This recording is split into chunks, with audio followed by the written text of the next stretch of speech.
नमस्कार। आज ओडिशार सिनेप्रेमी एवं ओडिशा फिल्म इंडस्ट्री समस्त टेक्नीशियन समस्त मेंबर मन निश्चित भाव में दुख थी कहीं आज उत्तम सार आमठू छाड़ी चली जाइए।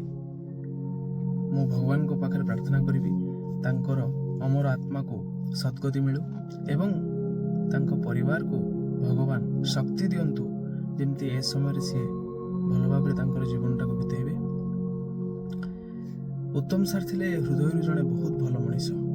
जिते मु फिल्म कांचमाली करुली से यूनिट्र समस्त लोक कहते जिते मु पचारे जे ए सार विषय से सार विषय जो आमर बड़ बड़ कलाकार अच्छा जो मैंने लिजेंड सी कहती जे जदि शूटिंग सेट रे उत्तम सार आर्टिस्ट जो खाद्य आसी से खाद्य जदि टेक्नीशियन माने न आसी थाए ताले से शूटिंग बंद कर दोथिले एवं प्रत्येक लोकों को पचारू थांती स्पॉट बॉय ठू आरंभ करी जे जहार जो दायित्व थाए जे बाबू तू खाइचु से जदि खाद्य सी खाई नथिबे से जो टेक्नीशियन जे कैमेरार पश्चात पटरे जो माने रहंती से शूटिंग कर नथुले बंद कर दोथिले।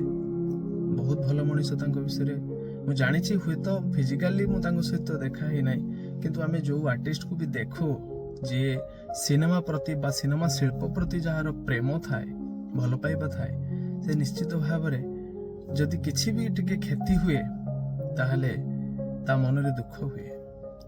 तो मु आज भोर 3टा बेले तांकर ए खबरटी पाइली बहुत दुखी एवं माने जेमिति धीरे धीरे समस्त बड़ कलाकार आम ठार दूरे जाउछंती ए विगत 5-7 वर्ष भितर अनेक दुख।